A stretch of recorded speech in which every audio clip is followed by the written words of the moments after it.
The following podcast is a deep, shallow dive production. And you're going to love it. Okay, let's go.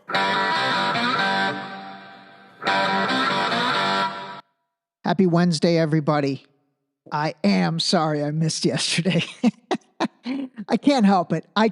Just let me have this, okay? Let me have this. By the way, my apologies for missing a podcast episode is not that I feel like there's any pressure or expectation on your behalf. It's honestly, it's my own disappointment in myself to not be able to get one done.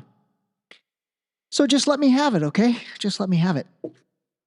Anyway, all right. Hope everybody's doing well. Got some fun things to talk about today. Some serious, some not, but in my eternal quest to deliver value to you guys, I got some interesting stuff to talk about.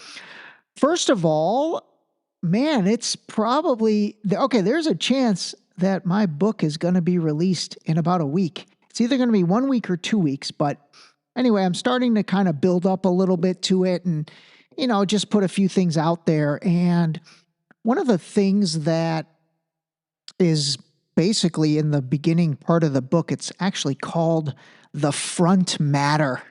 So books are divided into front matter, body matter, and then back matter. And so the front matter is basically everything before you get to chapter 1. So like the title page, if there's a dedication, which I have in my book, if there is a copyright page, which you have to have a copyright page, so I've got that, and then acknowledgments, a forward, things like that. Pretty much everything until you get to chapter 1. And actually, I think the prologue, which I don't have a prologue, that's part of the body matter as well. So again, you've got front matter, body matter, and then back matter. Sometimes they call it end matter.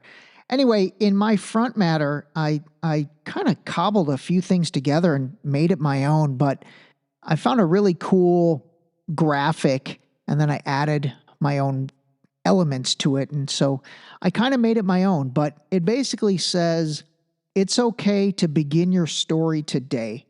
Those mistakes you've made along the way are lessons, not failures. You were meant to get up and find a way, another path. And then this is my favorite part, and this is the part that I added. There's no expiration date to reinventing yourself. And I kind of got that from a good friend of mine from college, Angeline Bautista. I don't think she's listening, so she gets a shout out. So if any of you guys know Angeline, tell her she got a shout out on the DSD today. But anyway, I was chatting with her, I think on Instagram on something. And so she was congratulating me on the podcast and all that. And she said, I love how you reinvent yourself. And I was like, man, that's actually really cool. It's a really cool statement. And more than being a cool statement and a nice compliment, which I appreciate, I think it's a great concept, like the concept of reinventing yourself. And the fact that there's no expiration date to reinventing yourself. So it doesn't matter how old you are. You can reinvent yourself, quite frankly, at any age. But I really do love that concept. I love that concept of reinventing yourself because I think it plays into the fact that, a lot of us, we've hit the middle marker, as they say, the big 5-0. And I don't know about you guys, but man, I feel like I'm still on the ascent, like big time, like not even close to getting to the pinnacle or the top to where I guess I would start to climb down and descend. So, reinvent yourself. I love that. Seriously. I love the concept of reinventing yourself. And, whether that's picking up a new hobby or, it could be something even bigger in terms of a career change or things like that. But, even if it's something small, I just love the inherent concept of really not being satisfied with the status quo. Ooh, there's another good one. I might have just created another little quote for the book. Never be satisfied with the status quo. I like that. But seriously, I really mean that. And, give that some thought. Give the concept of reinventing yourself some thought. All right. So here's another thing that was really cool. So yesterday was April 16th. And last night I was going through, God, honestly, I couldn't really sleep last night for some reason. And so I was like, what the heck? I'll read the manuscript one more time and just kind of, I don't know, for whatever reason. So I was reading it on my iPad in bed and basically came to page 21, and I'm going to read this to you because I think it's actually super cool. It says, discomfort truths beneath the surface of everyday life started coming through in 2020 and even 2021. Here's an example. I posted this on April 16th, 2020, which makes me laugh now. FYI, my signature look in fashion was wearing a vest. I wore vests and my network knew that. So here's the post. And so I basically copied my Instagram post from April 16th, 2020, which was 4 years ago to the day yesterday. And gosh, if some of you are friends with me on Facebook or Instagram, you might even remember this post. But the post had a red background and it just said, day 33 of me not wearing a vest. This is madness. And it was madness because prior to that, I don't think I had gone 33 days without wearing a vest in like a decade. So that was funny. That was 4 years ago to the day yesterday. And then that's in the book. But I just thought it was crazy to think how fast 4 years have flown by, because in all honesty, for me, I feel like I posted that thing yesterday. I'm not even kidding. I can literally remember where I was and what I was doing when I posted that, because it was kind of the first COVID type post. Now remember, we're like 33 days into the pandemic, which started basically March 13th, 2020 was when Trump came out and said, hey, if you could stay home this weekend, don't leave the house. And so that was April 16th. So 33 days into it. And, that was one of my first set of posts that was just kind of like, what the heck is going on? What is going on? Man, that's nutty. That is seriously nutty to think that was 4 years ago. Unbelievable. I think that's when Tiger King became huge. Remember that? At the beginning of the pandemic, that was when that Tiger King special or series came out on Netflix and everybody was super into that. Wild stuff, Ed. That's wild and wacky stuff. Little Johnny Carson for you guys. But seriously, gosh, can you believe that was 4 years ago? I really can't. I feel like 4 years have just flown by. Oh my God, really flown by. And we are on the cusp of an election again. Okay. Anyway, all right. So I wanted to talk a couple things today, and, this whole situation, I'm not going to spend too much time on it, but I did want to just, bring some things to light based on the episode the other day, in terms of, even though I do think that what took place between Iran and Israel was just a super expensive fireworks show, and it was just, political theater for the most part, I will say they are definitely, stroking those flames. And especially from the Israeli side, they absolutely, are turning this now into, Iran is a problem. Iran is a problem. We've been telling you all along. And then they're equating it.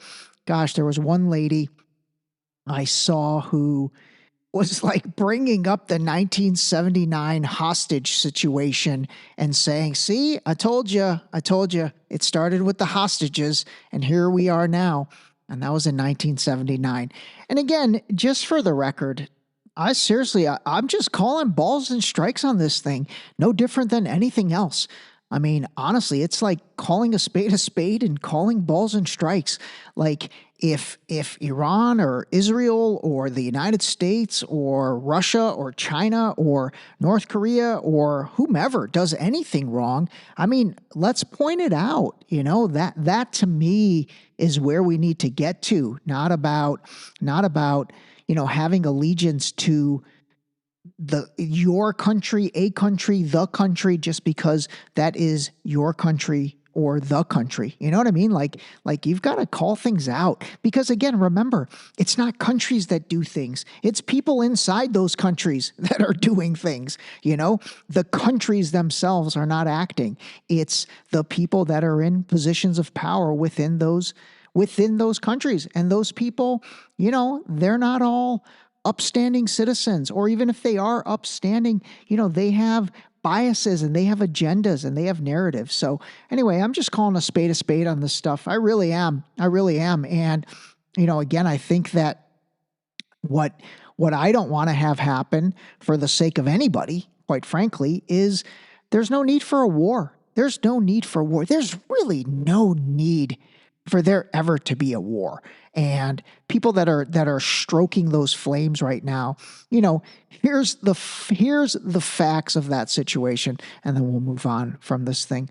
But the facts of that situation are Israel bombed an Iranian consulate annex building adjacent to the Iranian embassy, killing 16 people. So that was April 1st. And, at the end of the day, that's not cool. That's not cool. So Iran smacked back, but the smack they gave was highly telegraphed. It was highly orchestrated. It was completely known. It's kind of like, I meant to make this analogy the other day. There's some amazing stories about Larry Bird when he was like in the league in his prime, and you've got other players who basically would tell a story and they'd be like, yeah, Bird, he supposedly was like even a bigger shit talker than Michael Jordan was. Jordan talked a lot of trash, but Bird talked a lot of trash. And Larry Bird would basically tell you what he was going to do. He's like, okay, I'm going to dribble 2 steps to the right. Then I'm going to kind of push you off a little bit. And then I'm going to go right in that corner and I'm going to sink a 3 in your face. And literally he would go do it. It was amazing. I love hearing these stories about Larry Legend in his prime. But that's kind of what Iran did. They were like, okay, hey, we're gonna launch a bunch of stuff. Now, again, I don't know if they gave the exact, number of drones that they sent or any of that stuff, but they basically completely let the cat out of the bag of what they were going to do, when they were going to do it, and for the most part, how they were going to do it. And the reason you should know that is because of President Biden and the United States reaction. I mean, if that was truly a quote unquote act of war, I don't think cooler heads would be prevailing right now. I really don't. And again, what I don't like seeing or hearing is, the crazy warmongers. Unfortunately, it's on the Republican side in this case, who are just completely, they just have no compass on this thing and they have no perspective on it. And they're like, oh, Biden's weak. They actually, you know what? They're just taking advantage of the situation to basically create the narrative that they want to create. And that is, oh, look, America, President Biden is weak. Now, again, I'm a registered independent. This is just calling balls and strikes, and this is just calling a spade a spade. Fundamentally, with the way, okay, here's a perfect finale to this thing. So with the way Biden and the administration, even though they've been a little duplicitous, but the way they've supported Israel take out, oh God, I hate even saying this, 33,000 now, innocent civilians. They don't know the number of Hamas among that. That's all BS. They have no idea. The bottom line is a lot of innocent women and children, especially children, have been killed throughout this. And that's Hamas, which is like, the little stepbrother to Iran, who's like supposedly the big uncle. And so if this was really, really something that was unprovoked and an act of war, I think the United States would be smacking back much harder and absolutely, make a statement along with England and France and all these other guys. So anyway, it's just a lot of political theater and political rhetoric, but be careful and pay attention to who you hear stroking those fires and stroking those flames, because those people are not acting in the best interest of you or this country for that matter. Because again, there's no need to go to war. We should not be entertaining war. We should be entertaining prosperity and peace and thriving and, partnering together as humanity. But that's not happening. There's just, division being caused by individuals. Just remember that. The last thing on this stuff with Iran, watch gas prices. They're already going up. I think I filled up my car for $5.49 the other day. Was it $5.49 or $5.29? And that's at Costco. So that is definitely back on the rise. So keep an eye out on your gas prices. And then again, like I said a while back, could this be something that escalates, causes turmoil, throws off the election? Who knows? Anyway, all right, let's move on. Shout out time. Nicole Adler. I know she's listening. And this is funny. I was actually recording this episode and I got a text from her and she was saying, yo, what's up with Caitlin Clark getting drafted number 1 by the Indiana Fever, signing a 4-year deal for $338,000 over 4 years versus Victor Wamba. I don't know how to pronounce that guy's name.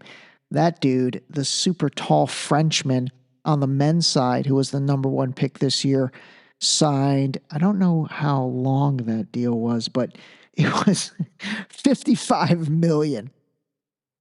That is quite a disparity. Now, I'm going to break this down and I'm going to call a spade and be super fair on all this stuff. Does Caitlin Clark deserve $55 million? Probably not. We're talking the business of the NBA versus the business of the WNBA. I think the NBA, it's got to be let me look it up. That's amazing. I actually knew those numbers, but I Googled it. And the NBA does $10 billion annually versus $200 million for the WNBA. I'm actually impressed the WNBA does $200 million. Anyway, so, obviously they don't deserve, everything trickles down from there. The NFL's numbers dwarf the NBA's big time. So the contracts there are even bigger for many more players. So yes, of course, she shouldn't get paid. Well, first of all, I don't know if he should get paid $55 million. That's insane. For playing hoops, man, it's got to be nice. And being 18, oh my God. Although I think I'd rather now in hindsight, if I could do it all over again, I think I would have become a Formula One driver. I've kind of got the build for that. And I've got the need for speed. No, I don't actually. I drive like a wuss. I am not a fast driver at all. Notice by my very few speeding tickets in my life. But I will tell you what I do get a lot of is if there is a goddamn nail anywhere on a highway, I will somehow magnetically find that thing because I got another flat tire over the weekend. Anyway, all right, so getting it back to the women's sports things. I think what this comes down to at the end of the day is, honestly, it's just people's, it comes down to money, first of all, but it's also, I guess, really where women are in that sport. Now you think about, I love watching women's tennis. I really do. I think watching women's tennis is as equally as enjoyable as men's tennis, even though, as I've talked before, could Serena Williams in her prime beat the number 100th men's ranked player? I don't know. I wish they would have played and, brought that to fruition. Actually, God, I'd love to see the number one women's player against the number one men's player. I mean, again, I think the man would win. I think everybody does, but I'd be really interested in seeing that match. But regardless, I think the skill set for women, even though they might not hit as hard or maybe can't hit some of the shots, but it's incredibly enjoyable. Same thing for women's golf. I enjoy watching women's golf. I can't say I watch it a ton, but I will watch, parts of women's golf. I think with basketball, the skill set, although it has dramatically increased, I just don't think, obviously, it's the same level. Again, I don't care about forget about the money, forget about how much revenue the NBA brings versus the WNBA. I'm talking about, that it's almost that concept of wanting to emulate that person. I mean, Michael Jordan being the best case example. I mean, everybody wanted to be like Mike, and you'd get out on the court and you'd stick your tongue out for no reason just to emulate him. So I think in tennis, maybe golf, tennis is probably a better example.